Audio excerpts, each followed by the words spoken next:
Welcome to Indie Live's Poetry Open Mic Spot.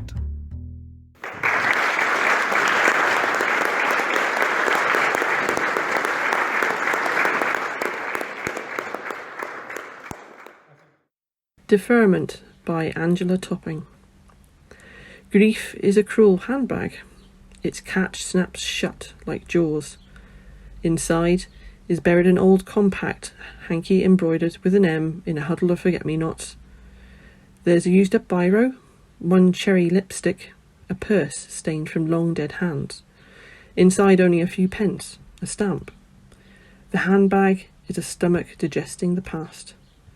What can be done with it? It cannot be thrown away. Best hide it in the bottom of the wardrobe, an unexploded bomb.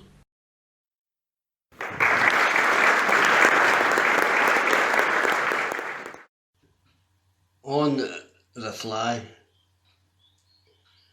I swore that I wouldn't cry when you up and says goodbye. My tears would have been in vain, but here it came on to rain, so I just cried on the fly.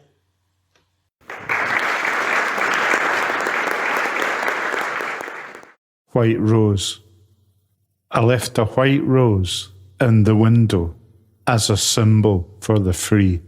It's still there to remind us we're a nation no longer asleep. Will you join me, stand beside me, on a journey we must take? Like so many Scots before us, will make the ground below us shake. Let Scotland grow, let us flourish and let us sow the seeds of hope to start anew. Scotland's heartbeats to the dreams of youth. I can see you in the islands, or marching proudly on Glasgow Green. Friends and bairns in the borders, smiles and laughter, yes, City Dundee. We come together as one forever, to rise again side by side. Take a step to change our future. Smell a white rose filled with pride. Let Scotland grow. Let us flourish and let us sow the seeds of hope to start anew. Scotland's heartbeats to the dreams of youth. Let Scotland go. Let Scotland grow.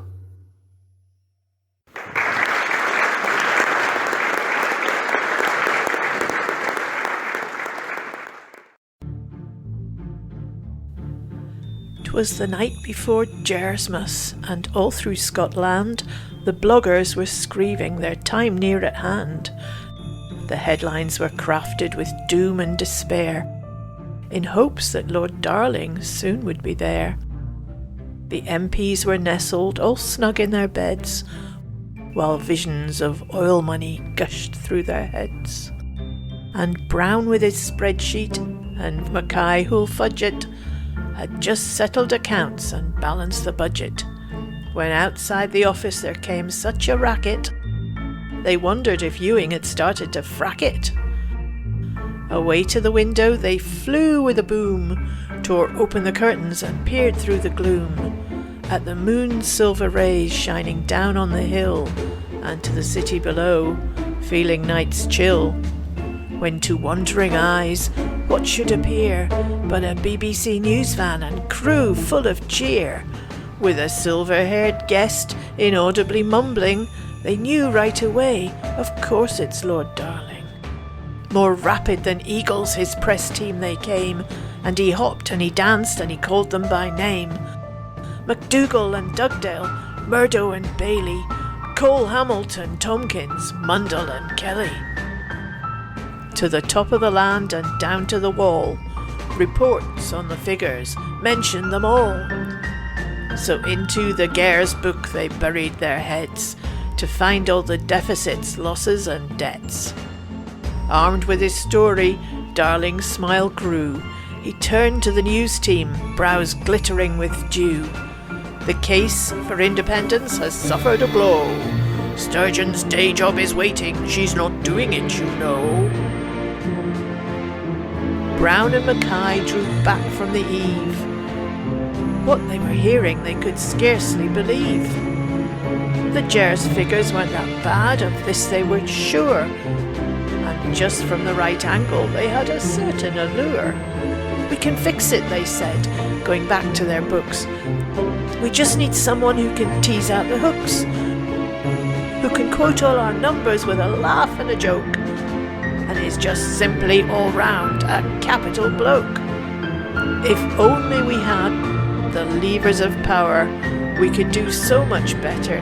It'd be fixed in an hour. But there's good in here too. Just look at this line. Ignore that projection, you can always have mine. And so all throughout Gersmas the racket went on, each side blaming the other, right through till the dawn.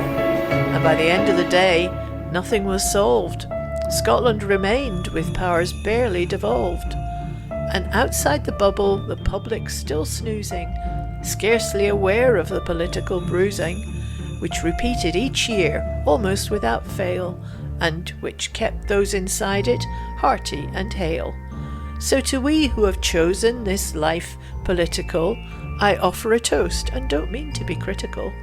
Whether tomorrow brings you good news or else, Merry Gersmas to all, just don't write for yourselves.